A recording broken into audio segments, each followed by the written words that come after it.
My name is Chris Patton. I'm wearing more underwear than anyone in Team 4 Star, and you're watching Anime America Podcast.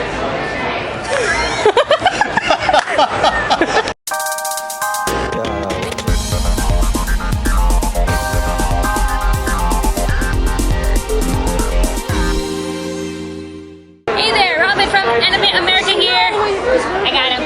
Hi. I got him. Chris Patton. My name's Chris Patton. What's yours?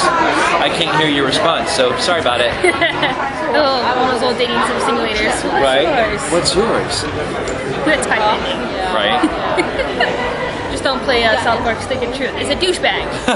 No, douchebag it is. Yay! You're like, yay! Oh, nice. So did all of you all So I'm here with the wonderful Chris Patton right here. What I usually like to call like the awesome beachy voice for all the awesome hot anime characters out there. Oh my, I'm blushing. They pick me out and step aside.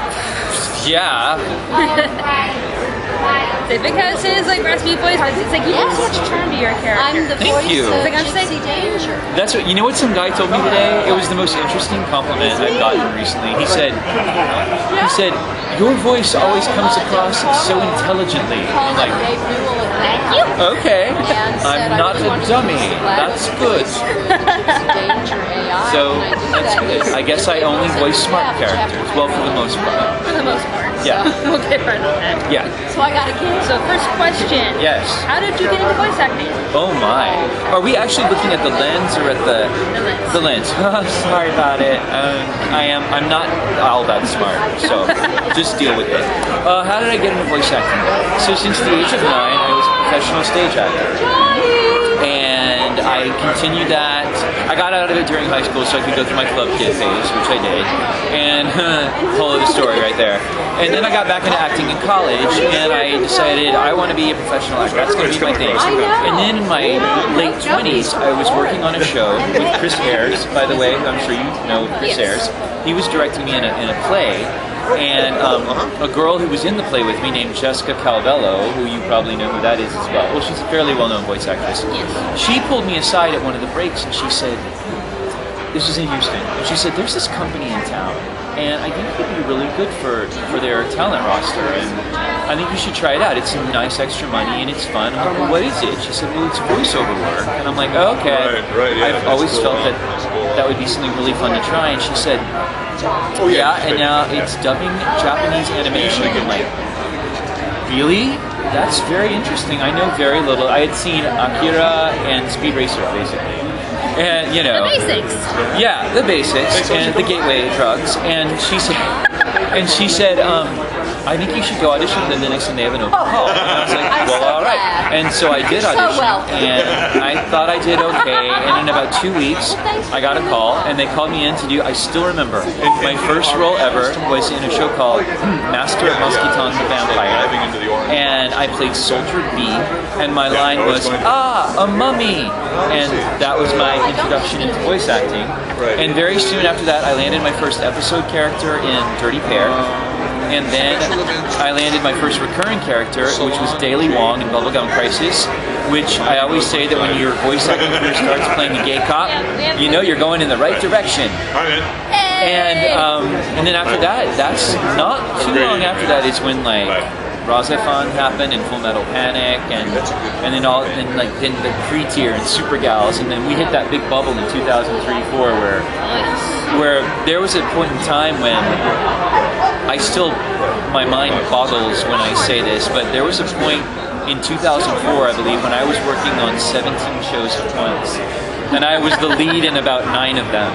So it was a crazy time. But anyway, that's how I got into voice acting. I've asked this to Daryl Gilbo and to John Swayze. Yes. What's the huge variety of, you kind of almost answered it in the first question. With the huge variety of anime that's out there, from the kid stuff to adult content, do you have standards? My standard is, does it help me pay my bills? This is true. I've even been in a comedic hentai called Kekko Kamen. And and I actually had to, wait, is this for general audiences or everyone or? It's for everyone. Okay, well, I had to, in the show, I had to voice doing something dirty to my friend Monica Rial. And that was really awkward because back in the day we had dated.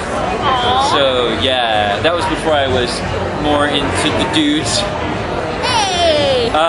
Yeah, Monica Rial and I dated back in the mid '90s, and so it was also very awkward in the Razafan film. I think it's called Claritas Concertinas, where Ayato and I forgot her name, Haruka Shito. We actually had to consummate our relationship in that movie, and we had to voice consummating the relationship, and that was really awkward. But anyway, so do I have standards? I mean, I'd prefer that what I'm working on be well written and well drawn and everything. I would like that, but sometimes you just need to pay your bills, and the company you work for may have bought some bad titles because they had like. A lot of people don't understand this, but very often a company gets in a situation where when they buy an A-list title, they're given several like C or D-list titles in a package with it, and they're like, you've got to dub these too. So that's why you sometimes see a lot of crap shows dubbed, and I've been in some sort of crappy shows, but we try we call it polishing a turd. And that's what we try to do when we got a bad show. But I think I've been in some really, really wonderful shows, and so it balances everything out. As far as preferences go, I like the stuff that's a little more on the realistic side. Like I know this is going to sound weird coming from me, who's voiced many magical and mech dudes, but I would rather not do something mech or magical. I like the very realistic stuff.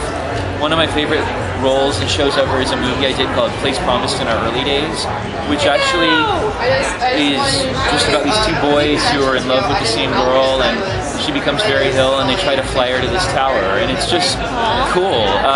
Oh wow! Yeah. It's a Shinkai film. He did like he has a whole series that he's done, and it's is it like 5 millimeters per second or? He does all those. Anyway, so it was one of his films, and it was beautiful. Really sad, and it was gorgeous to look at. Anyway, next question. Sorry. I talk a lot. I talk for a living. This is good. Yeah. The very first anime I ever saw was Pretear. And do they allow you to watch the episodes firsthand or read the scripts firsthand? There's usually not time. Why do you ask? Because were you shocked to see your character Sasame? No, that was a surprise. Yeah, no, that was a surprise.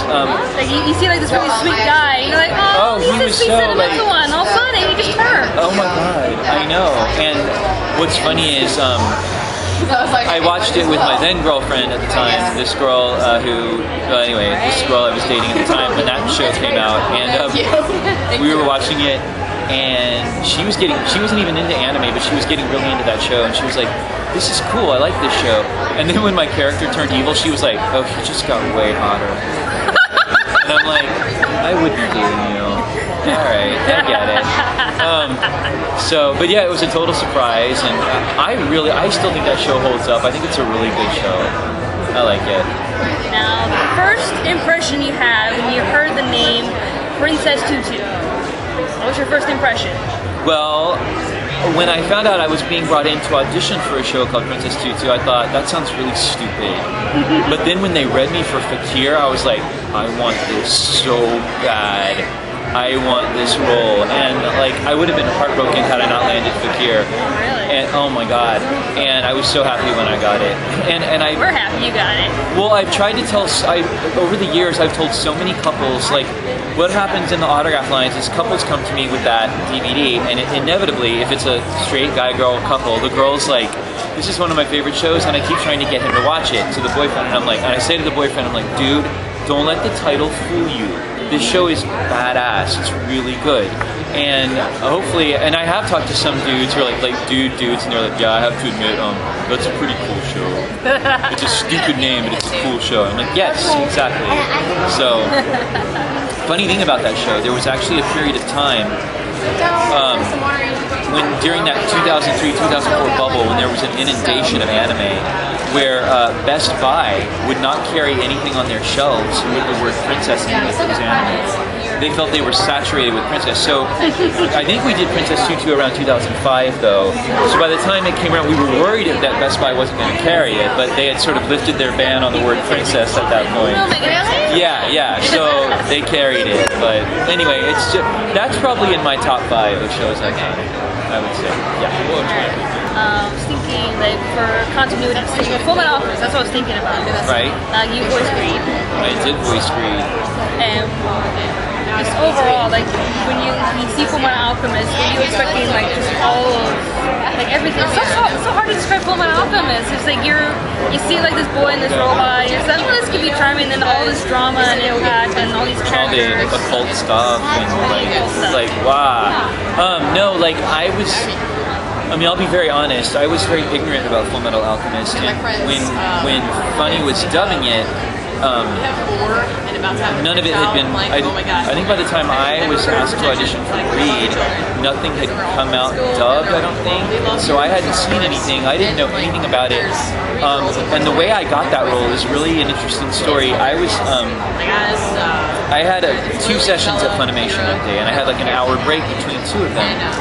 And I was on my break, and Mike McFarland grabbed me basically out of the break room. He said, "Patton, do you mind just taking like a 20-30 minute lunch? I want to do something with you." I'm like, "Dude, whatever, I don't care." And work is work, and I figured this. He said he wanted me to audition for something. I said, "Well, if it leads to more work, awesome." And I like working. And he's like, "I want you to, you know what Fullmetal Alchemist is, right?" I'm like, "Yeah, that's a show Victor shut up about." "Yeah, I know it is." And because it was true, like It is true. it was true, and so because I'd heard him just say, I'm like, "Yeah, you're playing the lead in this show." I've heard, yes, I know. And so he goes, "Well, I want you to audition for a villain." And at that point in my career, I hadn't played many villains, not really any. And he goes, "I know villains aren't really something you do, but I think you could, and I want to try you out." And I'm burping. Yay! Who's a pretty girl? Me. Who's going to prom? Me. Okay, so he says, "Get in the booth, and I'm going to show you this character. His name's Greed, and let's just watch the first episode together that he's in, and let's record you doing it and see how it goes. And then we'll see about if you're right for the role." And I was like, okay, so my audition was actually recording the first episode where he appeared. Well, so it was like an audition because he doesn't have that many lines in that episode. So I auditioned, and but if you want more dialogue, I finished recording the episode, and Mike was like, "All right, dude, well, we're keeping all that, and that's your audition, and you've got the role of Greed." And I'm like, "Oh," because you just recorded your first episode as Greed. And I'm like, "Oh, all right, cool." Okay. And I had no idea what it would lead to. But like 10 years later, I still, All the FMA fans are like, Greed! I mean, like, it's so funny that literally 10 years later, like today, a guy literally came up to me and he was like, he called me Greed, and I'm like, it's just so weird that, I know, I mean, first of all, like, I've been in like over 200 shows, so, and that's fine, it's so funny that a show is that powerful, it has that much impact that a lot of people who are fans of mine, they just think Greed when they think of me. It's kind of wild. But anyway, Welcome to the fandom. yeah, right? And I don't mind. It's just funny that it's had such staying power, Yeah. Now, we chose this character in 2011 as the best male character of 2011. We watched all the anime that was released that year. We chose this character as the best male character of 2011. He was most interesting, most fascinating. We'd never seen a character like this, and he ended up voicing it. What was it like voicing Soushi Miketsukami? I loved it. What a surprise that was. Like, I didn't even audition for that show. Steven was just like, "Dude, you're this guy. He's the Bishi voice. You take a look at Soushi, you're like, Chris Patton." I mean, that's what the director did. He was just like, he called me in. He's like, "Patton, there was just no one else who could do this." And I'm like, all right. I had so much fun. Like, and I have to admit, like, I don't know what this says about me, but like, I liked playing like this when he would get really submissive and all that. I really enjoyed that, and the dog stuff was a little strange, like, but I just rolled with it, and I'm like, okay. I had so much fun, and he is an interesting character, and I had so much fun doing that show. Can I say that one more? So much fun. But I really did. That show kind of came out of nowhere, and I was just like, it was so cool, and it was I'm so happy whenever I get to sign that show that and knowing that people are watching it. I have a feeling it's mainly females. I have a feeling. And that's awesome, but great show. I loved it. It's like I was watching the first episode, I'm like, it's okay, and then you came into the picture, I'm like, I like it. I can't. Just how devoted he is. Like, I know. Maybe? Okay, he can kill me. I know. Because secretly everyone wants a partner like that. Exactly. No, but so it was great. And then very soon after that, I got to voice Kaoru in Kids on the Slope for the same director, and he didn't audition me for that either. He's like, dude, you're Kaoru. There's no. And I'm like, okay. So do you feel a little typecasted? I mean, I do, like, which is why I don't mind playing villains every now and again, because it's very different for me. But here's the thing, I don't mind being typecast as the Bishi hero because you get lots of work and like chips. And well, or whatever you're into. But yeah. Also, like the way you get paid is like. So the more you work, the more money you get. So when you're voicing the leads, you make more money. So that lots of people over the years have been like, do you ever get tired of voicing the pretty boy hero? Like, not really. No, I don't. Plus, it's always interspersed with like a few cool villains. Like for every Soushi or whatever, there's always an Ashura or a Greed or a Pre-Discant or something like that really mixes it up, you know.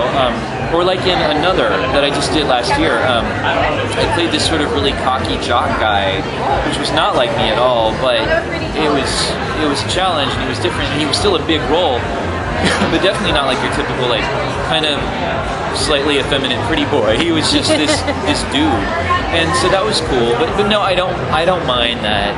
I've even seen there's this thing like called TV tropes. And when you look up my name under TV tropes, it's like typically plays the pretty boys, and I'm like, this is true. It's true. But I don't mind. You know? So yeah, no, I like it. Alright.